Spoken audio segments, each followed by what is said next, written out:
stale air of my apartment clung to me like a second skin, a constant reminder of the static in my own life. Dust motes danced in the weak shafts of sunlight that pierced the grimy windows, each one a tiny universe I no longer bothered to observe. My degree, once a gleaming beacon of promise, now felt like a tarnished relic gathering dust on a shelf. Astrophysics, the grandest of pursuits, staring into the infinite, searching for answers. Now it was just a job, analyzing data streams that blurred into an indistinguishable gray. My colleagues, a collection of equally jaded souls, spoke in hushed tones of funding cuts and grant proposals, their dreams as faded as the paint on these walls.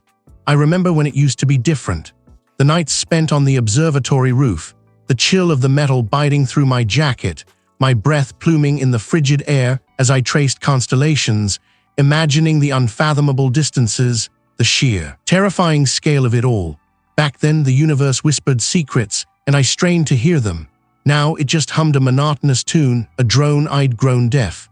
My fingers, calloused from years of manipulating delicate equipment, now tapped restlessly on the worn surface of my desk. The glow of the monitor, a familiar sterile blue, reflected in my tired eyes. Another day, another endless stream of cosmic noise.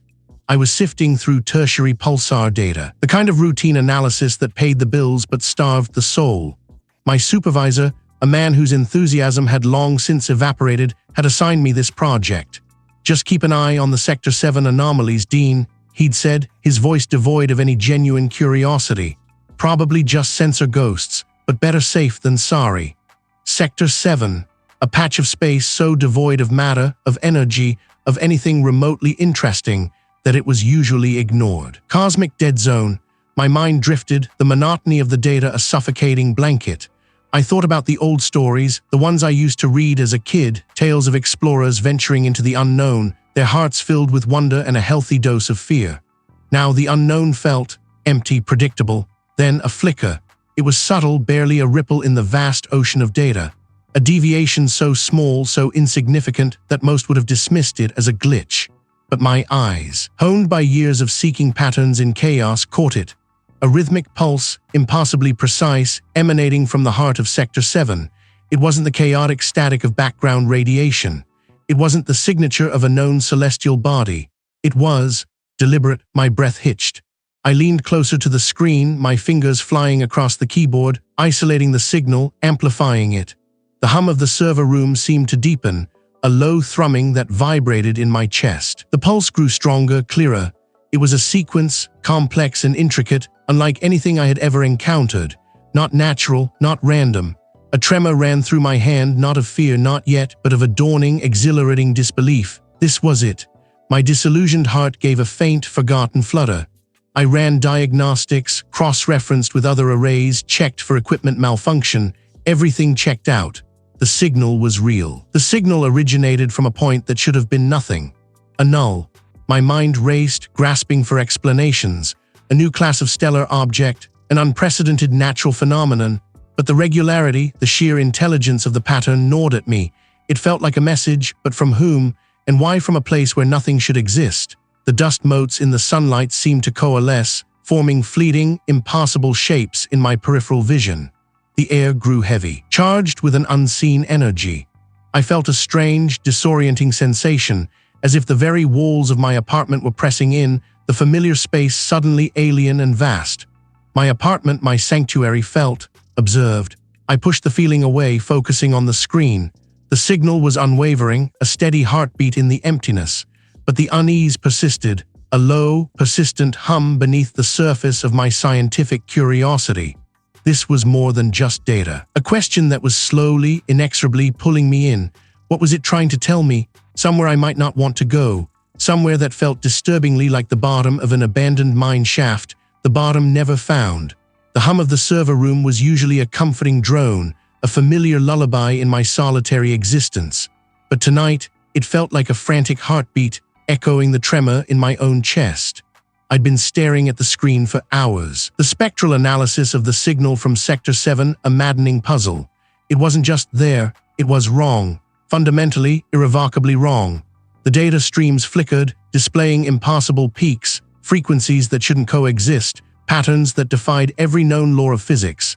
It was like looking at a painting that was simultaneously a masterpiece and a chaotic smear of paint. My fingers, usually so sure on the keyboard, felt clumsy and thick. I'd rerun the calculations a dozen times, cross-referenced with every database I could access. Nothing, not a whisper of an explanation.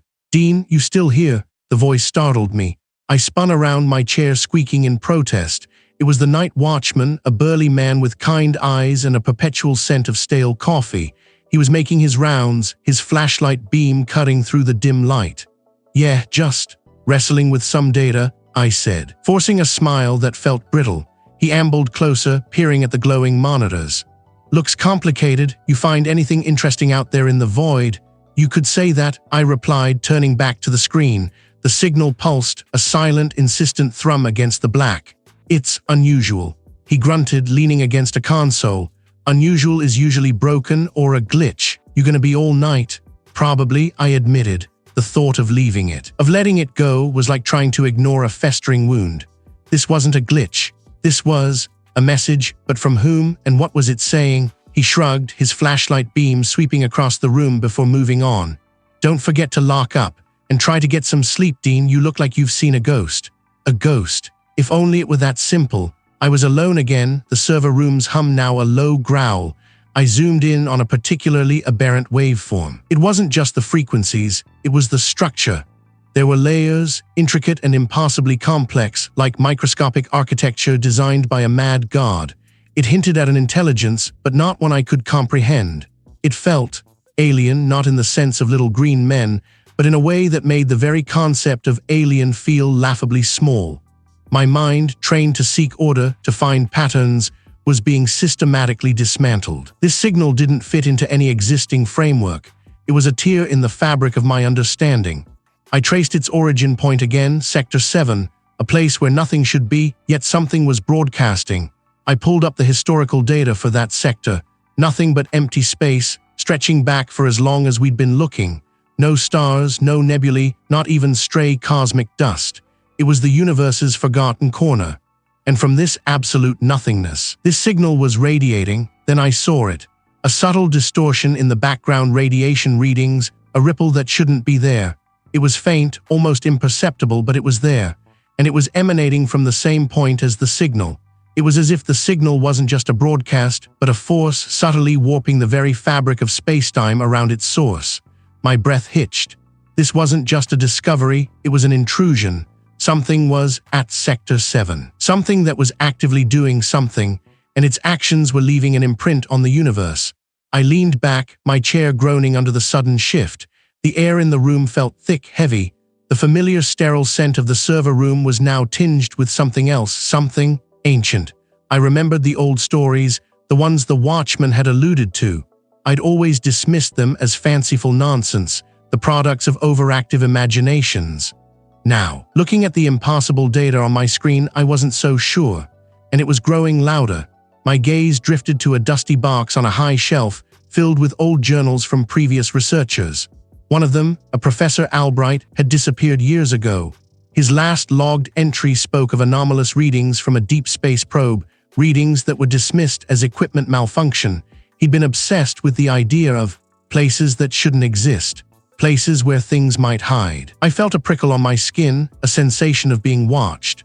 I scanned the server room, the rows of blinking lights, the humming machinery, just the familiar hum, now a discordant symphony in my ears. The signal continued its impossible broadcast. It was reaching out. It was aware, and it was coming from a place that was supposed to be empty. I needed to go there. I needed to see it for myself. The idea was insane, reckless. Sector 7 was light years away. An impossible journey, but the pull was undeniable. It felt like staring into the mouth of the abandoned mine shaft, bottom never found, knowing that something ancient and terrible waited in the unseen depths. The signal pulsed again, a little stronger this time. A new frequency began to emerge from the chaos, a low, resonant thrum that vibrated not just in my ears, but in my bones. It felt like a heartbeat, but it was too slow, too deep, too wrong. And why was it calling to me? The hum of the server room vibrated through my teeth. It was a physical thing, a low thrumming that seemed to resonate in my bones, a constant reminder of the impossible data I was wrestling with. Layers. That's what I'd seen. Not just noise, not random cosmic static, but a structured, deliberate complexity that defied all known astrophysical models. It was like finding a perfectly formed crystal in the heart of a supernova. I ran the analysis again, my fingers flying across the keyboard, the cool plastic a familiar comfort against my skin. Each keystroke felt like a prayer, a desperate plea for understanding. The aberrant waveform, the one that had sent a jolt of pure, unadulterated wrongness through me, pulsed on the monitor. It was a glitch, a phantom in the machine, or it was a message. And if it was a message, who was sending it and why?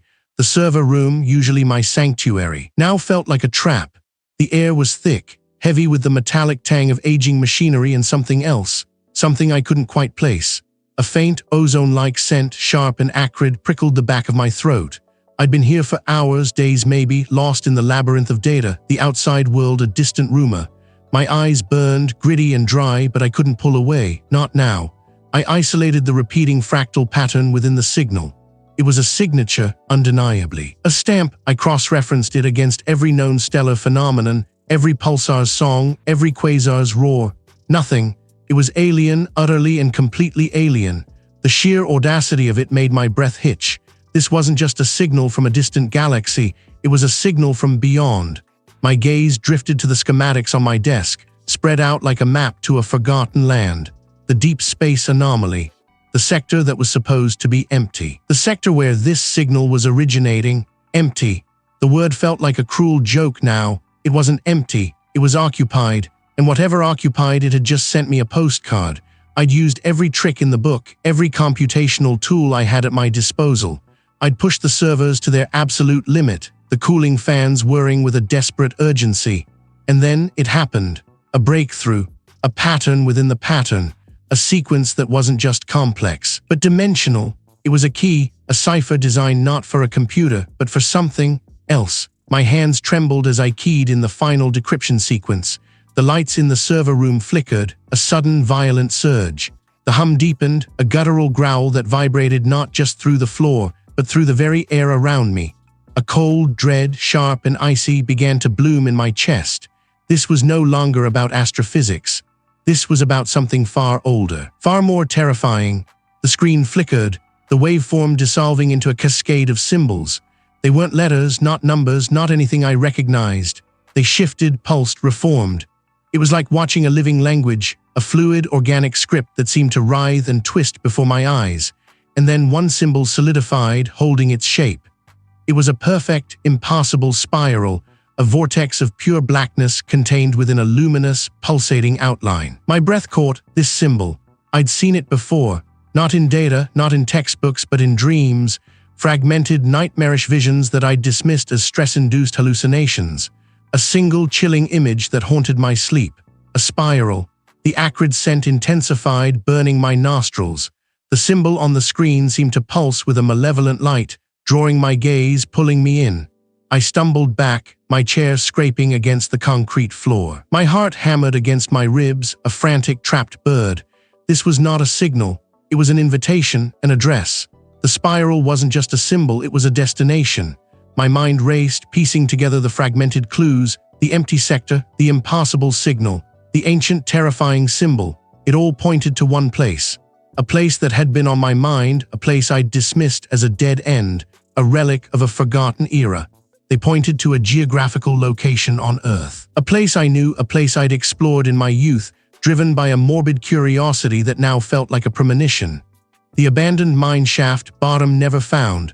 The symbol on the screen pulsed again, a silent, insistent beat. It wasn't just a location on Earth, it was a nexus, a gateway, and the signal, it wasn't coming from space. It was coming from below. The server room lights died. Complete, utter blackness. What was waiting at the bottom of that shaft? The hum wasn't just in the server room anymore. It had seeped out, a subtle tremor beneath the floorboards of my small apartment. I'd tried to ignore it, chalking it up to fatigue, to the constant gnawing anxiety that had become my closest companion since that signal. But the tremor persisted, a low, resonant thrum that seemed to originate from everywhere and nowhere at once. I traced the vibrations with my bare feet. They felt strongest near the old, disused fireplace, a relic from a time when this building had actual occupants. Now, it was just a cold brick moor, smelling faintly of soot and something else, something metallic and damp, like old pennies left out in the rain. The data I'd been poring over for days had coalesced into a single, terrifying certainty. The signal wasn't just a broadcast, it was a key, and whatever it was unlocking was far older than the stars. I'd spent hours staring at the cascading lines of code, the impossible geometries that flickered across my monitor, trying to impose some semblance of order on the chaos. But the more I looked, the less sense it made. It was like trying to read a language written in the dust of dying suns. A sudden gust of wind rattled the single pane of glass in my window, a sharp crack that made me flinch. Outside, the city lights, usually a comforting blur, seemed muted, distant, as if a thick, unseen curtain had been drawn across the sky. The air in the room had grown heavy, charged with an almost palpable pressure. My skin prickled, 1,000 tiny needles dancing across my forearms. The hum intensified, rising in pitch, becoming a guttural growl that seemed to claw its way up from the very foundations of the building. Dust, fine and gray, sifted from the ceiling, catching the dim light from my desk lamp. I stared at the fireplace, mesmerized by the slow, deliberate cascade of particles. It wasn't just dust. It was movement, tiny, almost imperceptible shifts, like sand being disturbed by an unseen current. Then a sound, a scrape, soft at first like a rat in the walls, but it grew, becoming a wet, dragging noise. It was coming from the fireplace. My breath hitched, my hands slick with a cold sweat clenched into fists. Every instinct screamed at me to run, to leave this place, to disappear into the anonymous sprawl of the city and never look back. But the data, the signal, it held me captive. I stood, my legs feeling like lead. The metallic, damp smell from the fireplace grew stronger, now tinged with something else, something acrid and decaying, like spoiled meat left to rot in the sun. The scraping stopped. A profound stillness descended, broken only by the frantic thumping in my own chest. It was worse than the pressure. I could feel the hairs on the back of my neck standing on end. It moved with an unnatural fluidity, a ripple in reality. My mind struggled to process what I was seeing. It defied all logic, all known physics. It was a shape that couldn't exist, a presence that shouldn't be. It was wrong, utterly, fundamentally wrong. A tendril, thin and glistening, snaked out from the main mass, probing the air. It moved with a deliberate slowness, testing, sensing. It reached the edge of the hearth, inching towards the dusty floor. A sudden, overwhelming urge to vomit seized me. My stomach twisted, a knot of pure, primal fear. I stumbled backward, my hand flying to my mouth, stifling a choked gasp. The hum returned, softer now, a mournful drone that seemed to echo the emptiness in the room. I backed away further, my eyes never leaving the fireplace. My apartment, once my sanctuary, now felt like a trap. The walls seemed to press inward, the ceiling lowering, suffocating me. The data, it had led me here to this.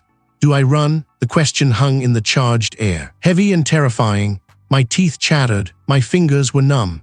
The faint smell of decay intensified, and I realized with a sickening lurch that it was coming from inside me. Was this what it meant? To be touched by something so ancient, so vast? A slow unraveling from the inside out. I couldn't breathe. My lungs burned. It wasn't a sound I heard with my ears, but something that echoed directly in my mind. It was a word or something akin to it. A concept that had no place in human language. It was a place I'd only read about in old geological surveys, a forgotten scar on the earth, miles from anywhere. It was where the deepest, most anomalous readings had originated. My mind reeled, flee. My gaze drifted to the dusty, brick moor of the fireplace, then to the flickering coordinates on my computer screen. The source, it was calling me. I could feel myself slipping, losing my grip on what was real. What was this thing, and why had it chosen me? I could feel the pull, the irresistible draw towards the unknown, but the thought of the abandoned mine shaft, bottom never found, lodged itself in my mind like a shard of ice. Was that where this had begun, or was it where it would end? The hum, it was more than a sound now.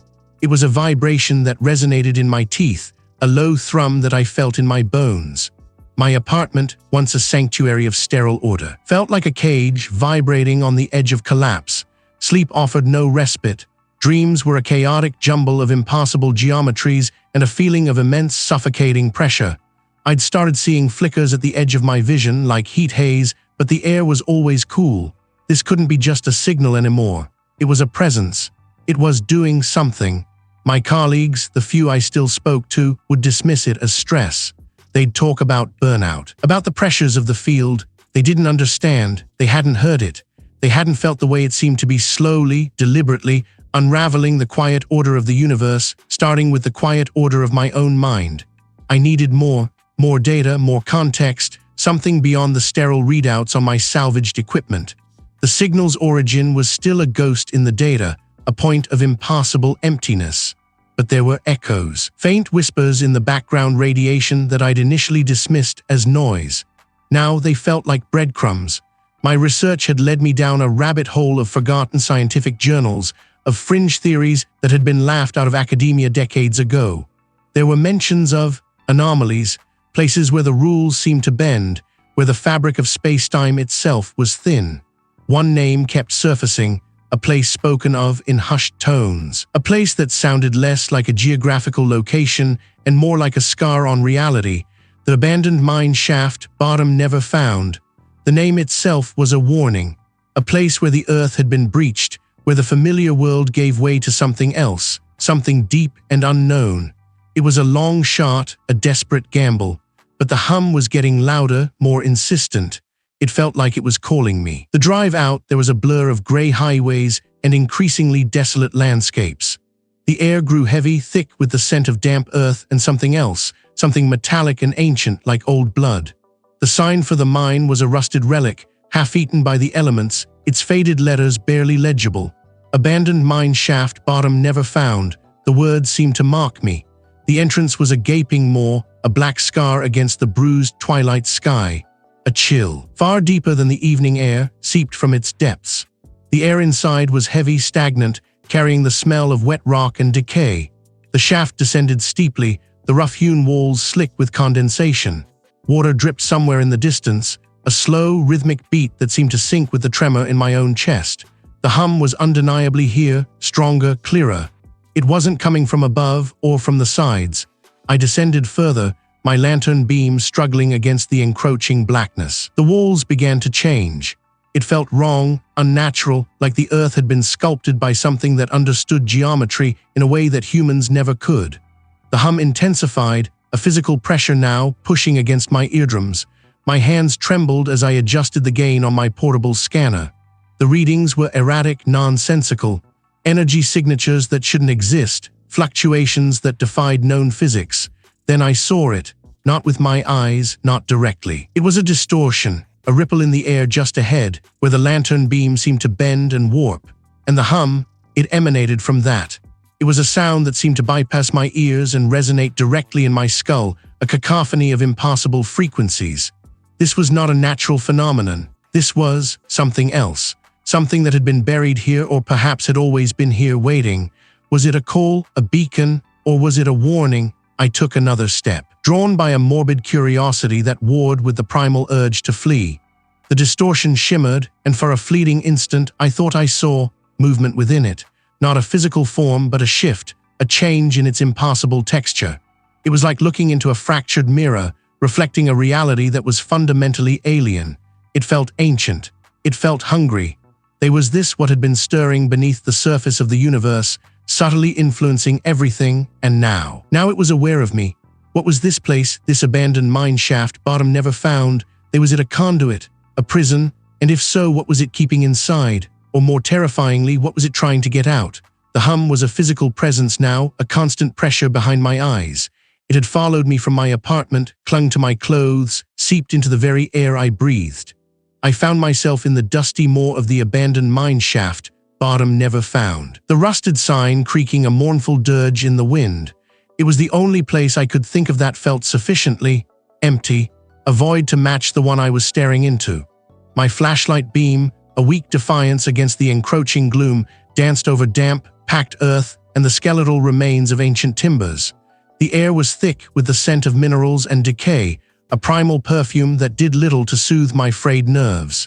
Each step echoed, swallowed by the oppressive silence that lay beneath the ever-present hum.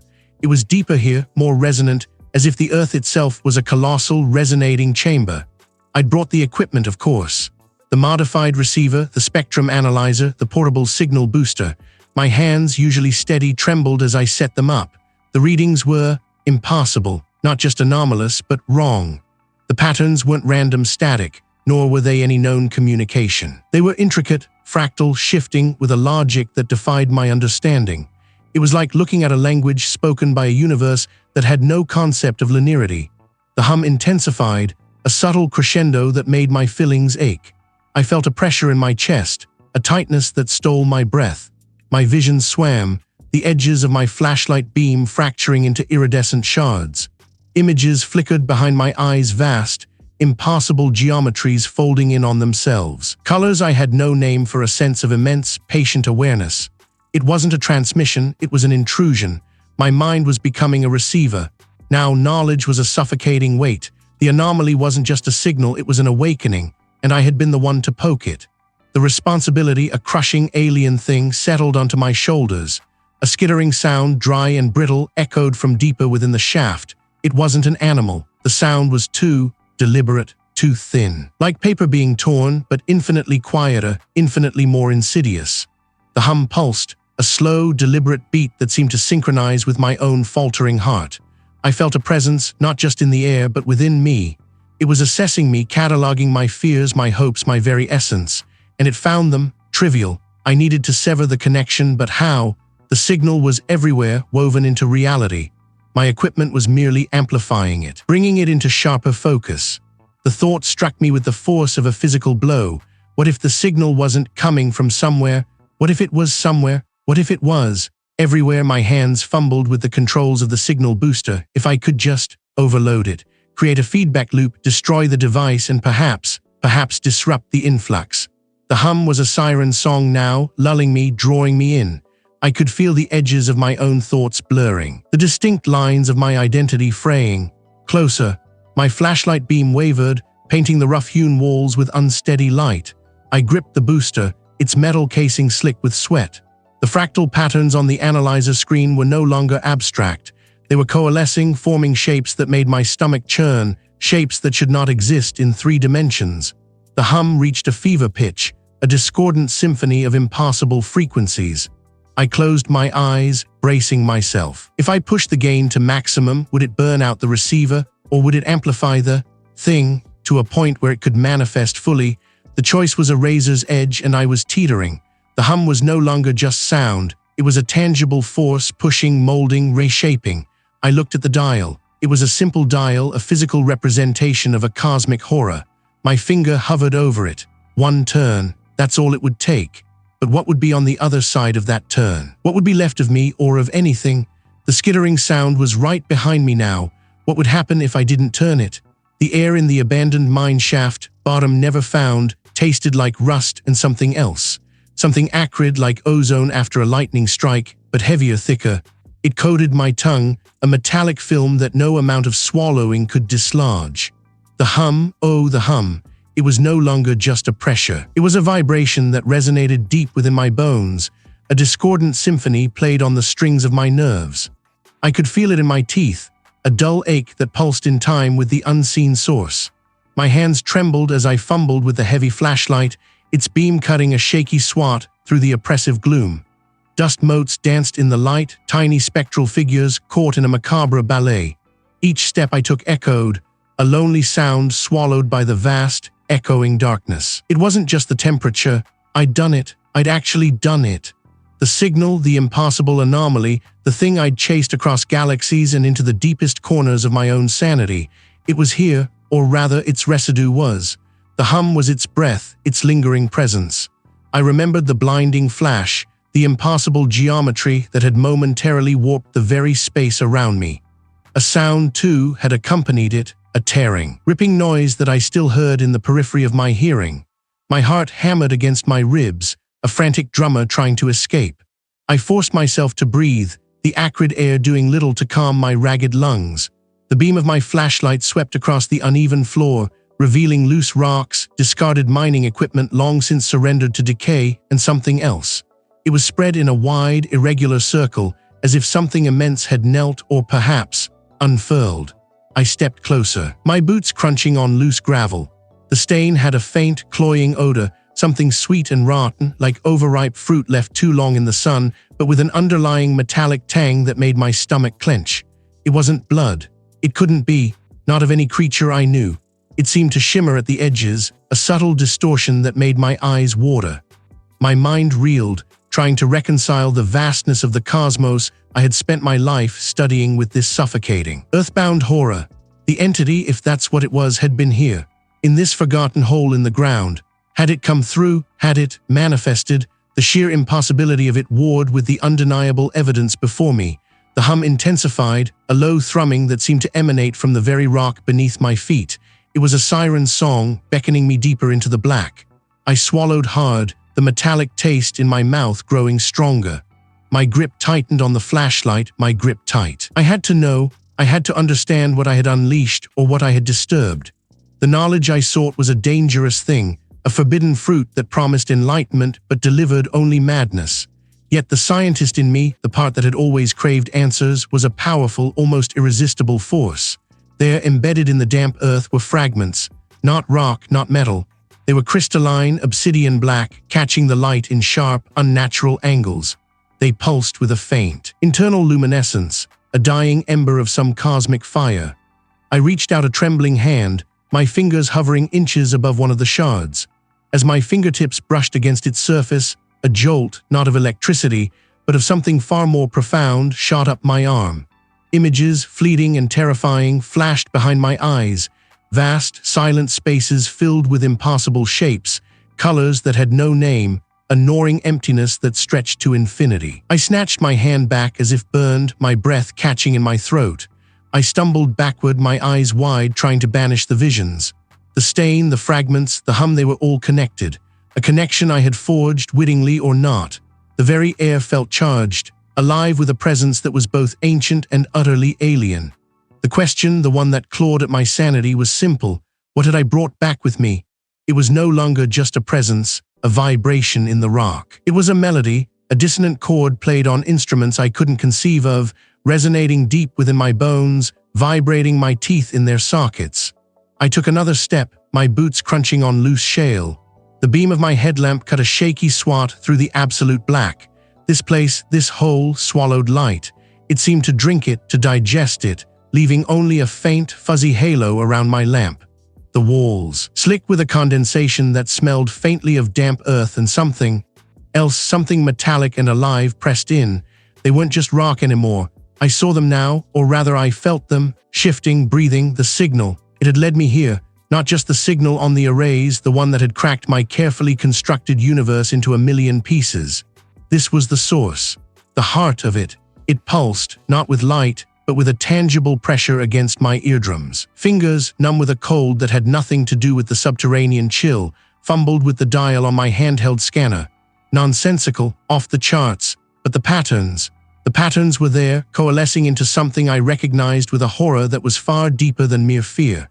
It was the echo of my own equations, twisted, corrupted, and amplified beyond all reason. This was not a discovery. This was a recognition. A terrible, sickening recognition of something that had always been, lurking just beyond the veil of our perception. The ancient, the vast, the indifferent. I had to know. I had to see what was at the bottom of this impassable shaft. The air grew heavier, the hum intensified, and the very stone beneath my feet seemed to writhe. My breath hitched. I could feel it now, a presence so immense it was like standing at the edge of a gravity well. It wasn't an entity in the way I understood it. No form, no intention that I could grasp.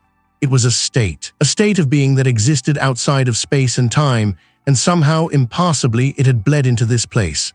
My lamp beam, no longer steady, danced wildly. It caught something, not a gleam of metal, not a glint of crystal. It was a texture, a patch of what looked like skin, but it was too vast, too ancient. It stretched seamless into the darkness, and it was moving, not a muscular contraction, but a slow, geological undulation. A ripple that passed across its surface, and with each ripple the hum shifted, deepened, became more meaningful. The acrid smell intensified, burning my nostrils. My vision began to swim. The walls seemed to recede, to expand, to become the surface of this impossible thing. I was no longer in a mine, I was within it, or it was within me. I squeezed my eyes shut, trying to force the world back into its familiar, comforting dimensions, but it was no use. The hum was in my skull now. The metallic taste was in my blood. I remembered the signal. It wasn't a greeting, it was a reflection. a mirror held up to our nascent consciousness, showing us our own insignificance, our own fleeting existence against a backdrop of such profound, unfathomable age. It had found us, and in finding us it had noticed. A tremor ran through the ground, not an earthquake, but a slow, deliberate shift. The slick walls of the shaft seemed to pulse. The presence was growing, not in size but in intensity. It was like a star collapsing, not outward but inward, concentrating its terrible essence. My scanner shrieked, a high-pitched wail of pure data corruption. The screen went white, then black, useless. Everything was useless. My instruments, my knowledge, my very sanity. They were all fragile constructs, easily shattered by the sheer, unadulterated wrongness of this place. I had come seeking answers. I had found a truth that would forever haunt my waking hours and my dreams. This wasn't an entity to be fought or understood. It was a fundamental aspect of the cosmos, a silent, patient observer that had existed long before us and would exist long after. I turned, my legs moving with a frantic urgency I hadn't known I possessed. I had to get out. I had to put as much distance as possible between myself and this thing. The climb back up was a blur of raw instinct. My hands, raw and bleeding, found purchase on the rough rock. The hum followed me, a siren song of oblivion. It was no longer just a sound. It was a knowing, a deep, resonant awareness that had acknowledged my presence. As I finally broke through the rotten timbers of the mine shaft's entrance, gasping for air that suddenly felt thin and sterile, I didn't look back. The sky was a bruised, twilight purple. The stars, those distant, familiar lights, seemed to mock me. They were the same stars I had studied, charted, and loved. But now I knew what lay between them. I knew what vast, silent, ancient things watched from the edges of existence. The hum was gone for now. I had seen a glimpse of the true face of the universe, and it was a face of utter, soul-crushing indifference. Waiting, and it knew I had seen what would happen now.